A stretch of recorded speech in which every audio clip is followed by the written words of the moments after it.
उन सभी परिजनों के प्रति हमारी पूरी संवेदना है, लेकिन हादसे के तह में भी जाने की आवश्यकता है और इसी दिशा से सरकार ने भी तय किया है कि हम इसकी एक जुडिशियल इंक्वायरी भी करेंगे। महाकुंभ में मौनी अमावस्या पर जो कुछ हुआ उससे किसी की भी संवेदनशीलता झलक सकती है।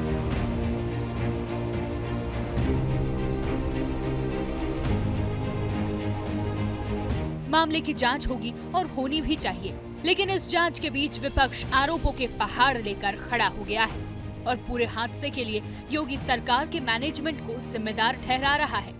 इंतजाम सरकार के अच्छे होते तो शायद ये घटना न होती। जो कुछ हुआ है उसमें सरकार की जिम्मेदारी है। भारतीय जनता पार्टी उससे हट नहीं सकती है।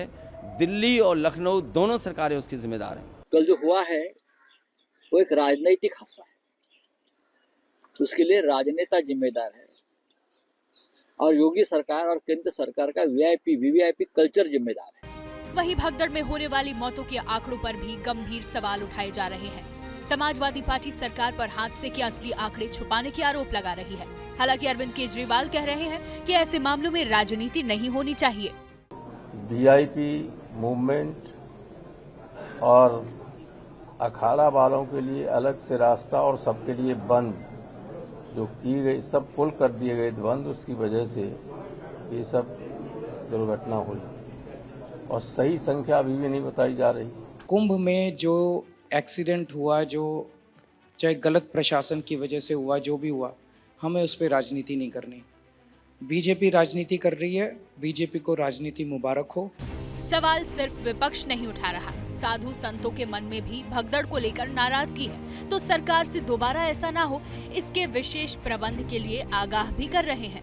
सनातनियों के सामने झूठ क्यों बोला? झूठा मुख्यमंत्री, क्या कारण है? क्यों इतनी बड़ी जब घटना हो गई थी तो आप क्यों छुपा रहे थे?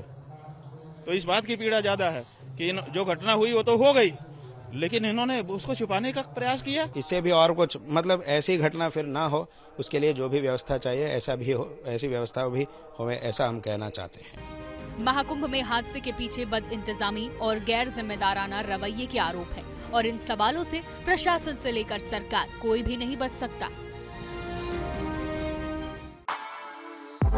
For exclusive and insightful videos, subscribe to our new channel ABP Live Premium.